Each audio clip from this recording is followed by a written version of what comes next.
ችግሩን ለቀረፈለት ለኃያሉ የኛ ጌታ ቸር ነውና ምሕረቱ ለዘላለም ነውና ፊቱ ልቅረብ በምስጋና ላመስግነው እንደገና ላመስግነው እንደገና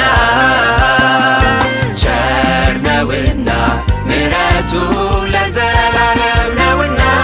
ፊቱ ልቅረብ በምስጋና ላመስግነው እንደገና ላመስግነው እንደገና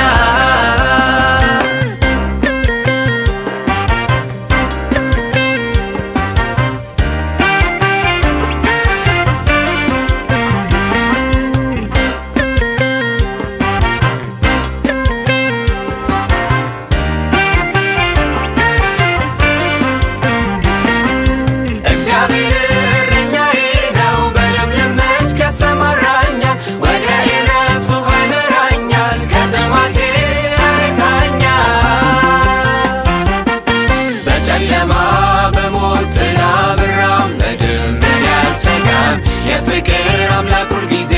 ካጠገቤ አይለየኝ። ቸር ነውና ምሕረቱ ለዘላለም ነውና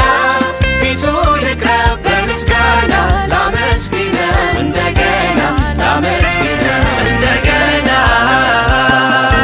ቸር ነውና ምሕረቱ ለዘላለም ነውና ፊቱ ልቅረብ በምስጋና ላመስግነው እንደገና ላመስግነው እንደገና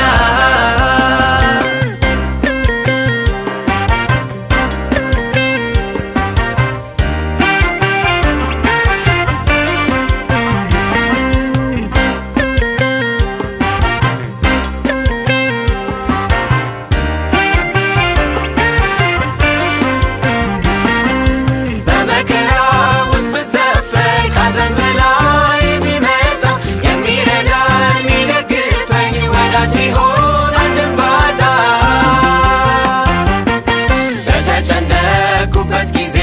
ወደ እግዚአብሔር እጮኻለሁ እሱም ዘንበል ይልልኛል እንደሚሰማኝም አውቃለሁ።